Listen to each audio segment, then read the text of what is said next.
Good day, everybody. I came across this soup when I was traveling through the Baltic, Eastern European countries, and I was completely and totally intrigued by the soup because I couldn't tell what it was.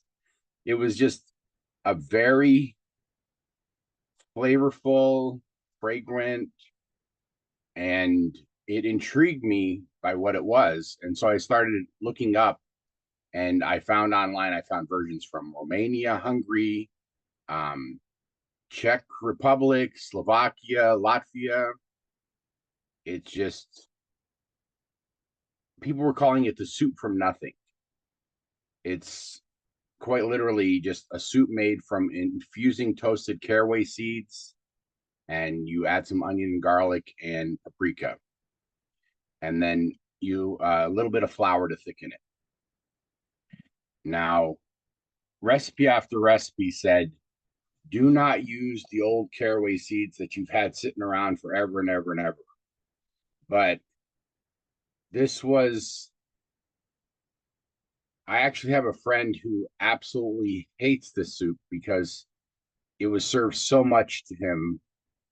I guess you could call it like poor person soup because it's like something quick and easy to make and it satisfies the tastes, especially if you use um, some hearty lard or beef tallow, like some super rich fat that satisfies that part too. So now, one thing all the recipe said was get the oil and toast the caraway in the oil. Now, I would probably want to do a version that you toast the caraway seeds and then you add the oil to it, because I learned from a lot of um, Asian cooking that you get a more fragrant taste if you toast the spices before you put it in the oil. But either way, so we'll go over it. It's super simple. You probably now, interestingly enough, I did not have caraway seeds at home.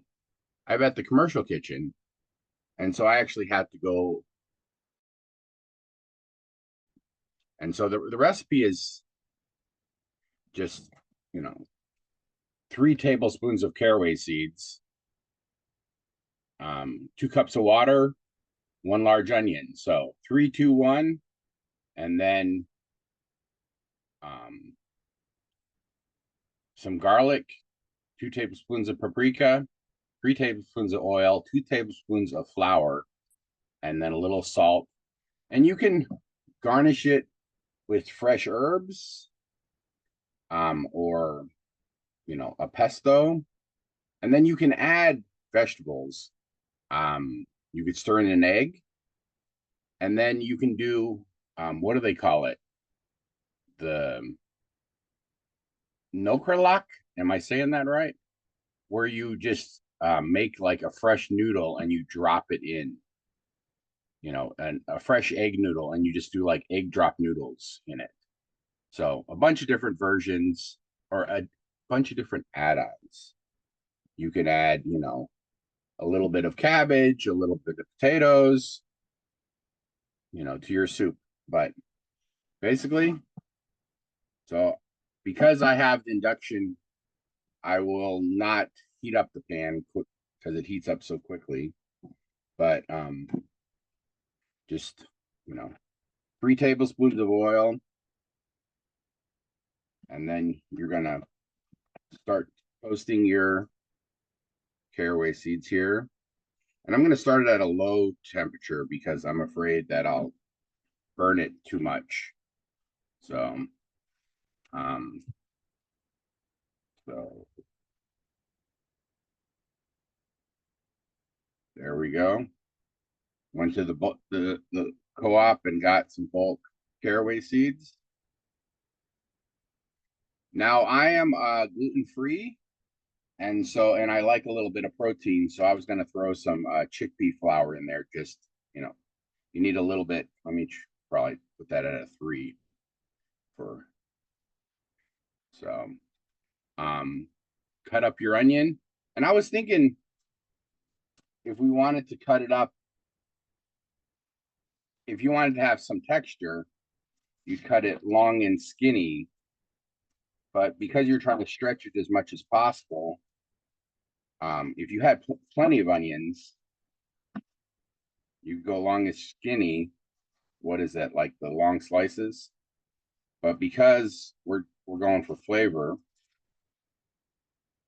this right here is an onion at the end of its life here. So we're getting, see, look, it's starting to go bad there.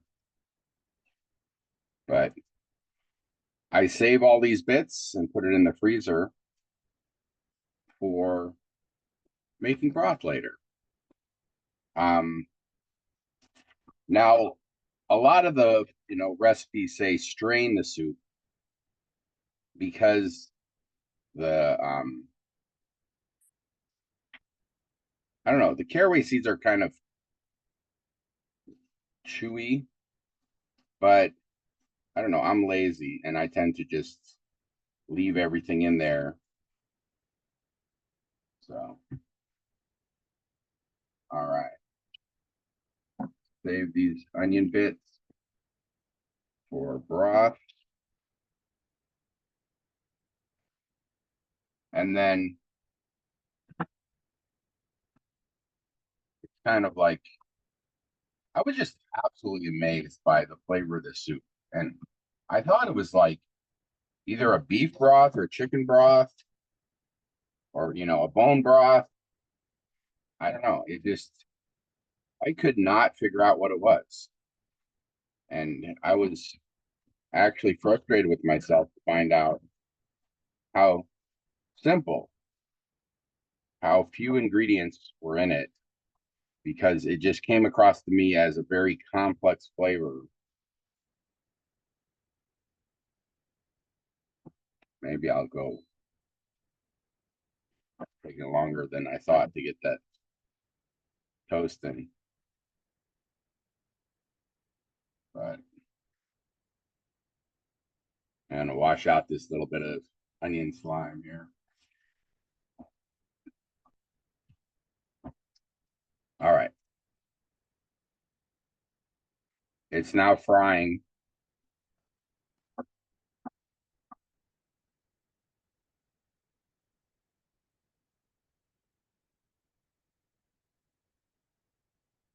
But basically you just toss, the caraway seeds for a minute or two in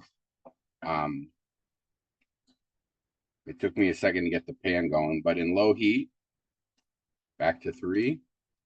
And then you add the flour in to brown it. You're making like, what do you call it? A roux, right? And I love the browning of anything because it's like, you know, no cost flavor enhancer. All right. Just brown it just a little bit.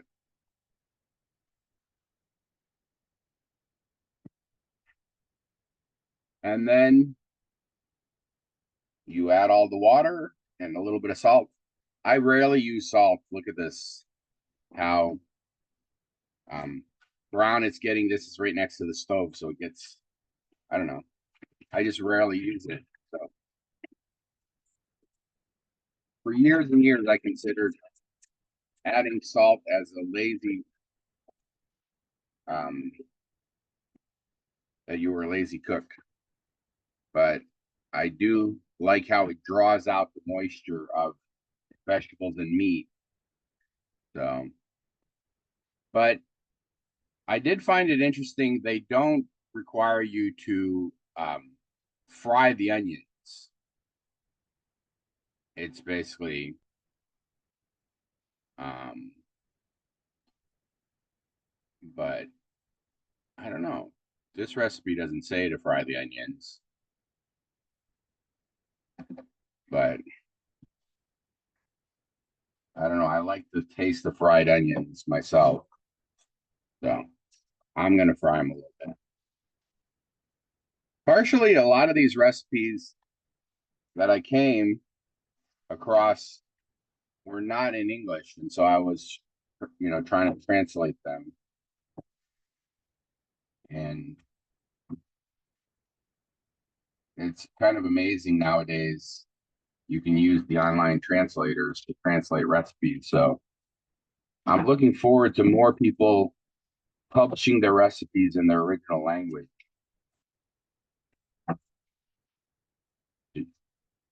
because we've got translators nowadays. So, all right. So I'm just putting everything in before I add the water. Because I tend to, I don't know, like the flavor of browned or, slightly to the version of burnt, but it's a fine line between well browned and burnt, right?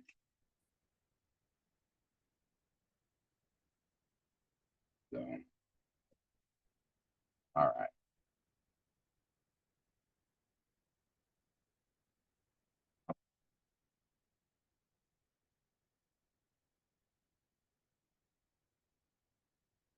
That's the soup. I don't know. It's just, if you think about it, um, all the ingredients are stuff you could just have around the kitchen and you could throw this together and I don't know if you'd say emergency, but quickly, right? So,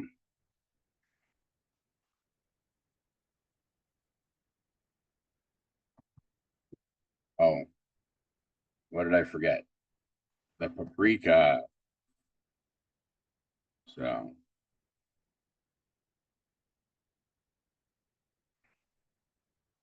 right? What do we got? Yep, that's all I've got. I got a little paprika.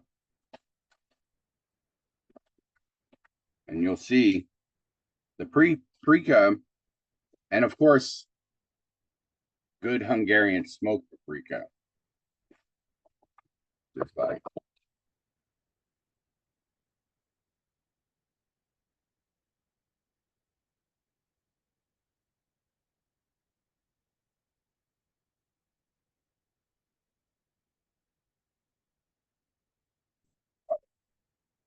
and again, most of the recipes say, strain it, but I don't want to waste any of that good stuff. So I would just eat the whole thing. I think that's how you make it like, fancy gourmet is you strain it so there's no texture. So